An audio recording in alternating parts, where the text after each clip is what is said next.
Le Saint-Esprit m'a inspiré vraiment dans le même sens aussi, l'arrivée du réveil. Et en fait, le Saint-Esprit m'avait déjà parlé il y a quelques semaines de ça, m'avait fait une révélation, mais que j'ai senti que je ne devais pas encore donner. Et aujourd'hui, c'est ce que je vais vous révéler. En ce début d'année, le Saint-Esprit m'a fortement même poussé en fait à le dire. Et c'est là-dessus en fait que je vais donc vous parler. Donc ça va avoir un lien effectivement avec la gloire et le réveil, comme je disais.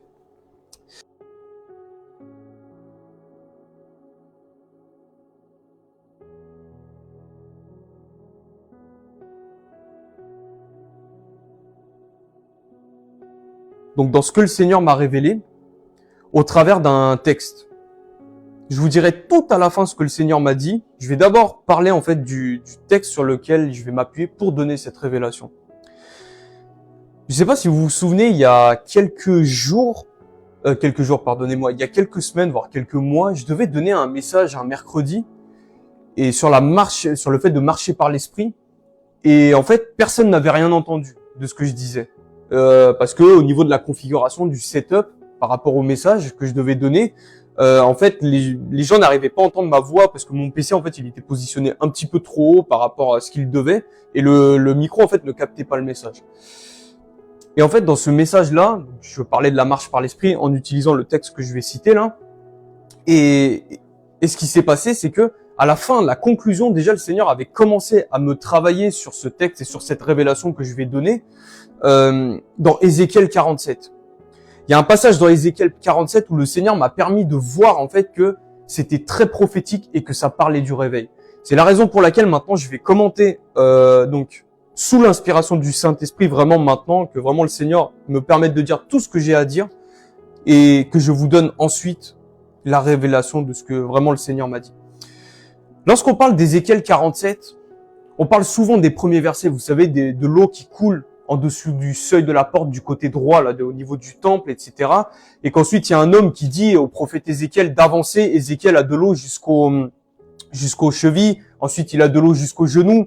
Ensuite, il a de l'eau jusqu'aux hanches. Et ensuite, il ne pouvait même pas y aller parce qu'il fallait y nager, parce que l'eau était devenue un torrent. Et nous, souvent, on associe ça, et c'est vrai à juste titre, on parle de ce passage-là en parlant du baptême du Saint-Esprit, ou de la vie de l'Esprit, ou du fait d'être immergé dans le Saint-Esprit, d'être complètement abandonné dans les eaux du Saint-Esprit. Mais la suite du verset, en tout cas du verset 5 jusqu'au verset 12 environ, nous parle du réveil qui arrive.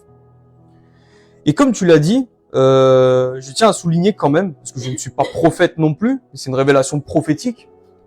Et comme tu l'as dit, Marie-Christiane, une prophétie, effectivement, elle est conditionnelle. C'est-à-dire que Dieu peut nous promettre des choses où on peut avoir des prophéties, parce qu'aujourd'hui, je parle dans la Nouvelle Alliance, nous prophétisons partiellement. Alors que dans la parole de Dieu, les prophéties qu'on a dans l'Ancien Testament, ça, c'est parole de Dieu. Mais aujourd'hui, nous prophétisons sous l'inspiration, et partiellement surtout. Donc c'est pour ça que quand un prophète prophétise, c'est partiel. Il y a des éléments qui sont à prendre et d'autres qui sont pas à prendre. Après, il peut vraiment taper dans le mille du début à la fin, bien sûr. Mais on prophétise partiellement. Alors, au verset 5, « Il mesura encore 1000 coudées, c'était un torrent que je ne pouvais traverser, car l'eau était si profonde qu'il fallait y nager, c'était un torrent qu'on ne pouvait traverser. » Alors, je vais sauter un petit peu là, verset 6, ensuite il me dit « As-tu vu, fils de l'homme ?» Il me ramena au bord du torrent. Quand il m'eut ramené, voici, il y avait sur le bord du torrent beaucoup d'arbres de chaque côté. Verset 8, il me dit, cette eau coulera vers le district oriental. Donc l'eau du torrent, elle coulera vers le district oriental, descendra dans la plaine et entrera dans la mer. Lorsqu'elle se sera jetée dans la mer, les eaux de la mer deviendront saines. Donc le torrent là, il fait tout un parcours et il descend dans la mer. Alors la mer, ça signifie quoi ? C'est quoi le symbole de la mer? La mer, ça peut signifier, ça peut avoir le symbole de la mort, mais la mer, ça a aussi le symbole du monde. La mer, son symbole, c'est le monde. Et là, on nous dit que cette eau, l'eau du torrent, elle se jettera dans cette mer. Pourquoi est-ce qu'on a appelé ça un torrent? Au début, quand le prophète Ézéchiel, il traverse l'eau, quand il a de l'eau jusqu'aux chevilles, jusqu'aux genoux, jusqu'aux hanches, etc., On nous dit que c'est de l'eau. Et pourtant, là, on nous parle d'un torrent. On nous dit que c'était un torrent que je ne pouvais traverser. C'est ce torrent-là qui va se jeter dans la mer. Le torrent, par définition, c'est puissant. C'est pour ça qu'on associe d'ailleurs ce texte souvent au baptême du Saint-Esprit, parce que là, on parle de puissance. C'est la manifestation de la puissance de Dieu, le torrent. Mais le torrent, par définition encore, ça, comment dire, le torrent, par définition, ça vient de la montagne aussi. Ça prend sa source à la montagne, le torrent, et ça descend ensuite dans les plateaux, dans les plaines, etc. Et c'est la raison pour laquelle vous pouvez même remplacer le torrent par ce que j'ai lu, Acte 1,14. Tous persévéraient dans la prière avec les femmes et avec Marie et avec les frères de Jésus. Et donc là, on nous parle de ce que le Seigneur nous attend de nous, c'est de vraiment aller chercher, être dans l'amour, tous ces bloqueurs-là qui nous bloquent dans vraiment la manifestation de la puissance de Dieu et qui est un manque d'amour, de bloquer ça, d'aller à la montagne, comme ce torrent. Le torrent, ça vient vraiment de la montagne. D'être sur la montagne et d'aller chercher cette eau, d'aller chercher cette puissance sur la montagne. Et donc, on nous dit que ce torrent, du coup, ce torrent qui résulte justement d'être sur la montagne, d'aller chercher, de supplier, d'être dans la prière, d'être dans l'amour, on nous dit que cette eau, elle sera jetée même dans la mer. Ça nous parle de quelque chose aussi. Dans le dernier grand réveil, ça nous parle du fait que... Alors, moi j'ai peu d'années de foi pour l'instant, mais j'ai remarqué que très souvent, on parle de l'évangélisation en disant qu'on va ramener les gens à l'église. Alors c'est vrai, on peut ramener les gens à l'église. Mais il ne faut pas qu'on prenne notre confort dans l'église. On n'a pas à prendre notre confort dans l'église, à ramener les gens dans l'église, parce que la véritable évangélisation, c'est de annoncer le message de la croix. C'est véritablement le centre même de l'évangélisation. Et là, ce que le Seigneur est en train de nous dire, il nous dit que cette eau coulera vers le district oriental, descendra dans la plaine, oui, c'est bien celui-là. Lorsqu'elle se sera jetée dans la mer, les eaux de la mer deviendront saines. Et là, le Seigneur nous dit que, en fait, c'est fini de rentrer dans nos églises. Là, il faut sortir, il faut se jeter maintenant, que ce soit dans l'évangélisation ou que ce soit même dans le travail. Parce que certaines personnes ne voudront pas par peur, particulièrement, je pense aux musulmans, par exemple. Les musulmans, il y a toujours cet esprit communautaire où on regarde ce que l'autre est en train de faire et n'osera peut-être pas aller à l'église. C'est la raison pour laquelle le Seigneur nous demande maintenant de nous jeter dans la mer, de nous jeter dans le monde, non pas pour être corrompus par le monde, mais pour que nous allions semer la semence incorruptible dans leur cœur lorsqu'ils naîtront de nouveau. Et donc, le Seigneur nous demande aussi de faire ça au travail. Et là, je veux démonter aussi un mensonge qui est complètement antéchristique d'ailleurs, et c'est un fort esprit d'ailleurs qu'il faut combattre aussi. C'est vraiment l'esprit du laïcisme. Cet esprit-là où on dit « Ah non, pas au boulot ». Ah non, on parle pas de l'évangile au travail. Alors ça nous concerne tous finalement, parce qu'on peut être intimidé, c'est vrai. Et je ne dis pas non plus d'y aller au final, de s'affranchir de tout ça, de dire que il y a plus besoin de, il faut annoncer Christ quand bien même ils veulent pas qu'on l'annonce. Non, il faut quand même prier. Il faut discerner aussi lorsque le Saint-Esprit nous demandera de parler à la personne, quand bien même nous sommes dans un milieu où il faut pas parler de Christ parce que c'est un milieu laïque, parce qu'on parle pas de religion et de je ne sais quoi. Voilà. Parce que les gens ont besoin, et peut-être qu'ils ne voudront pas rentrer à l'église, mais que l'église va aller vers ceux qui doivent hériter du salut. Appliquer des guérisons, prendre un collègue à part, par exemple, je sais pas, pour faire une guérison, pour prier pour la personne. Même vos prières peuvent toucher les personnes. Simplement, vous leur dites, je vais prier pour toi, ça peut ouvrir même quelque chose. Comme le Saint-Esprit conduit. Mais voilà. En tout cas, prophétiquement de ce texte, c'est que vraiment le Seigneur attend de nous que nous nous déployons dans le monde, dans le travail, et que là, c'est fini de chauffer les bancs. C'est fini de chauffer les bancs d'église, quoi. Donc, tout être vivant, ensuite verset 9, tout être vivant qui se meut vivra partout où le torrent coulera, et il y aura une grande quantité de poissons, car là où cette eau arrivera, les torrents deviendront saines, et tout vivra partout où parviendra le torrent. Alors on nous dit, car là où cette eau arrivera, et on nous parle aussi du torrent qui parviendra. Pourquoi on nous parle de ça? C'est la même eau. Donc là, l'eau s'est jetée dans la mer, et là, on nous dit que partout où cette eau arrivera, les eaux deviendront saines. Ça nous parle des nouvelles naissances dans le monde. Dès l'instant où Encore une fois, c'est pas la mer, c'est pas le monde qui va nous corrompre, mais c'est nous qui allons annoncer Christ et qui allons planter la semence qui va être grandie, que le Saint-Esprit va faire grandir. Et c'est cette semence incorruptible de la parole que les païens vont recevoir. Mais ensuite, on nous parle du torrent, comme je disais, et tout vivra partout où parviendra le torrent. Donc d'une part, les gens naîtront de nouveau, et d'une autre part, les gens vivront là où le torrent parviendra. Mais c'est bizarre parce que lorsque l'eau elle est jetée généralement, physiquement, en toute logique, lorsqu'une eau est jetée dans un autre liquide, le liquide qui a été jeté a tendance à ralentir, voire sa course se freine, elle devient complètement inerte. Et pourtant là, on nous parle encore, alors que cette eau s'est jetée dans les eaux de la mer, on nous dit encore que là, cette eau-là, c'est toujours un torrent. On nous dit que tout vivra partout où parviendra le torrent. Et là, ce que le texte veut nous dire, c'est ce que tu as dit, Marie-Christiane, c'est que le réveil va arriver, le réveil, on attend ce réveil, on veut ce réveil, mais le Seigneur veut aussi que ce réveil soit toujours un torrent, que ce réveil continue, qu'il persévère encore, qu'il soit toujours là, que le torrent, en fait, ne s'estompe pas, que ce soit toujours un torrent. On nous dit ensuite qu'il y aura une grande quantité de poissons. Voilà, donc dans le verset 9. Ensuite, le verset 10. Des pêcheurs se tiendront sur ses bords, depuis En-Gedi jusqu'à En-Eglaïm. On étendra les filets. Il y aura des poissons de diverses espèces, comme les poissons de la grande mer, et ils seront très nombreux. Alors, des pêcheurs se tiendront sur ces bords, là de la mer, depuis En-Gedi jusqu'à En-Eglaïm.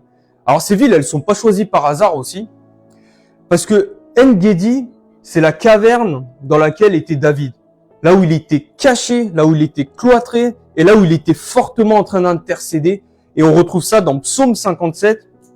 Et en plus, là où c'est prophétique, en plus je vois aussi, c'est qu'au verset 6 et au verset 12, au dernier psaume 57, verset 12, et au verset 6 aussi, c'est la même chose. Élève-toi sur les cieux, ô Dieu, que ta gloire soit sur toute la terre. Voilà ce qu'il va dire. Psaume 57, donc lorsque David est dans la caverne d'En-Gedi. Donc en fait, il y aura des pécheurs depuis En-Gedi, depuis les intercesseurs qu'on ne voit pas. Parfois, on voit des gens, des chrétiens, peut-être on se dit, mais qu'est-ce qu'elle fait au fait dans le service de Dieu, etc. Mais croyez-moi, il y en a qui persévèrent beaucoup dans l'intercession et qui sont des véritables intercesseurs. Et ça touche particulièrement les femmes. J'ai remarqué des intercesseuses aussi, vraiment de feu, des femmes de prière. Et donc le texte là nous dit que les pécheurs tiendront sur ses bords depuis En-Gedi, la ville d'En-Gedi, donc du plus petit, celui qu'on ne voit même pas, jusqu'à En-Eglaïm. Et En-Eglaïm, en hébreu, le terme veut dire fontaine des deux veaux. Alors quand on parle du veau, on a tendance à voir le veau d'or, mais on a une histoire dans la Bible qui se trouve dans 1 Roi chapitre 12, à partir du verset 25 à 34, et qui nous parle de deux veaux d'or.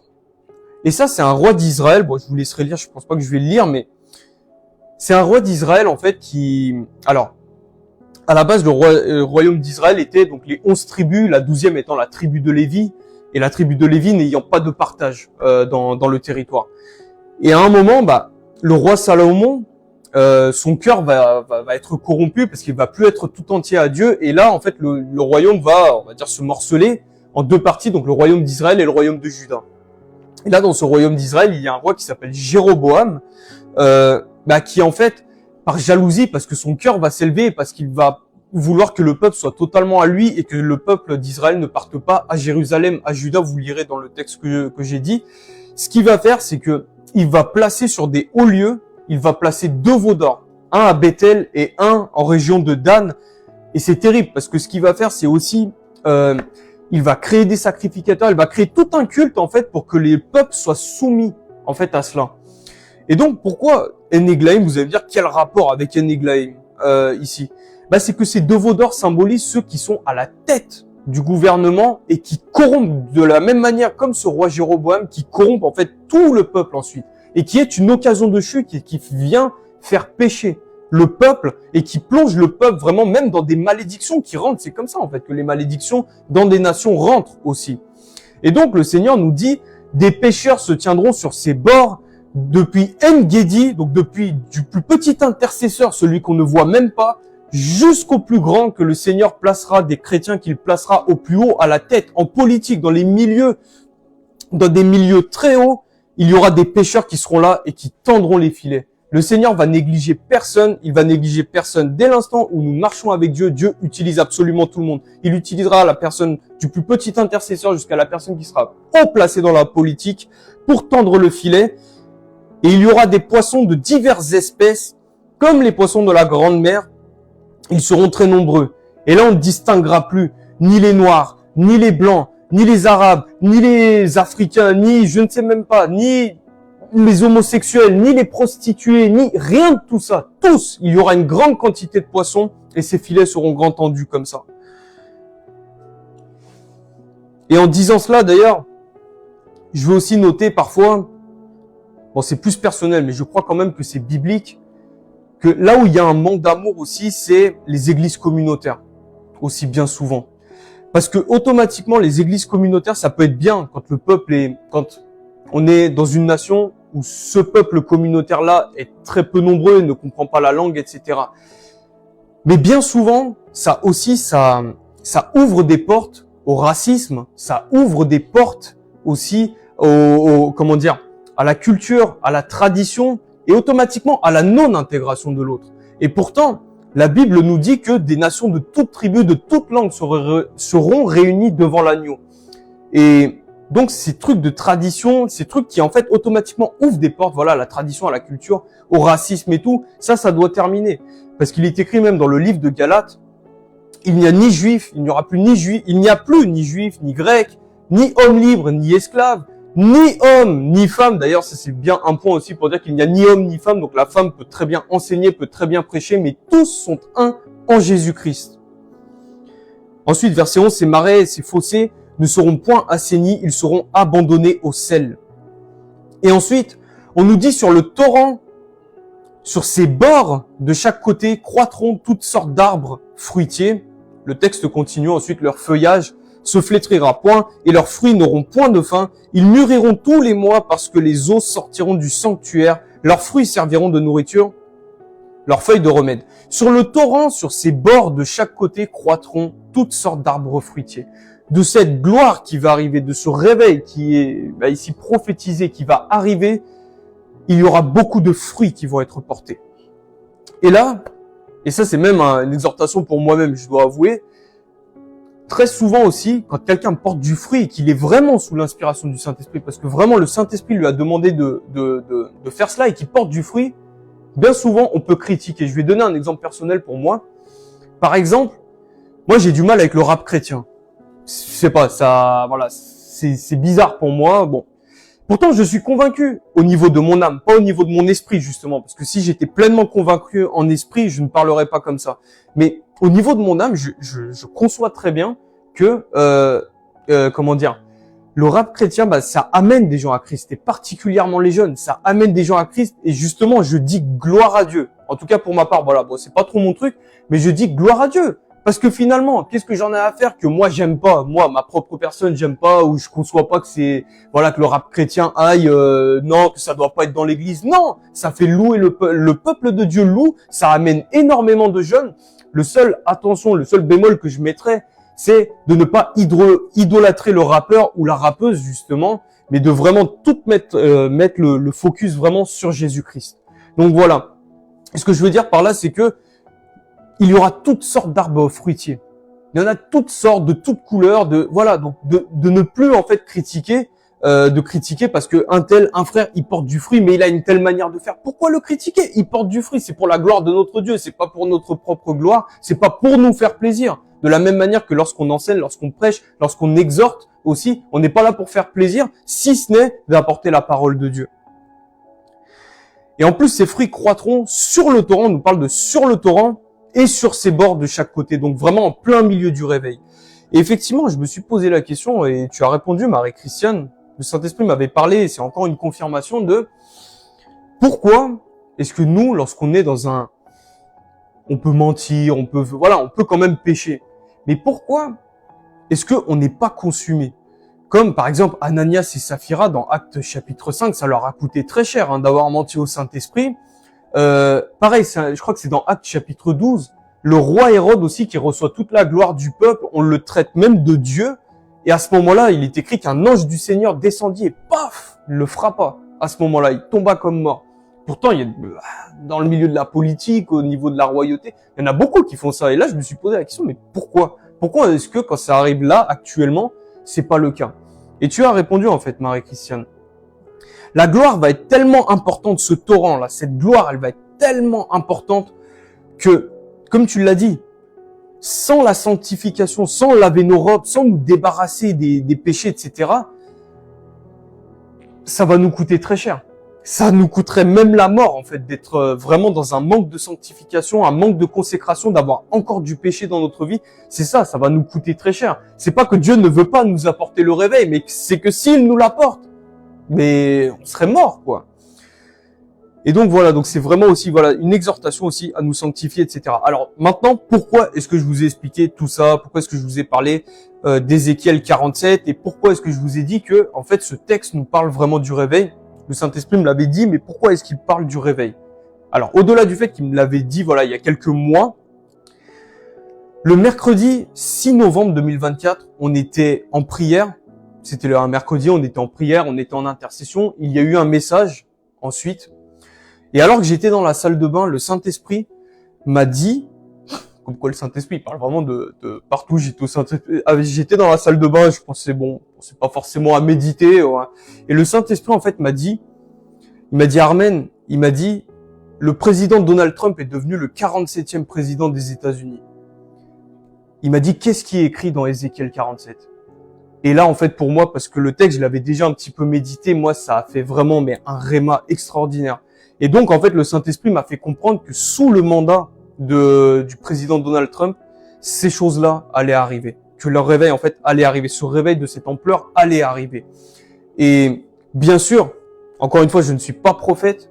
Et bien sûr, la prophétie est conditionnelle aussi. Parce que cela dépend, comme tu l'as dit, de nous. C'est à nous. Le Seigneur nous promet ça, en fait. Mais c'est bien sûr à nous, ensuite, de rentrer dans ces plans merveilleux, de nous consacrer beaucoup plus, d'être dans la sanctification, de régler nos problèmes qu'on a avec certains péchés. C'est vraiment tout ce qu'il faut qu'on le fasse. En tout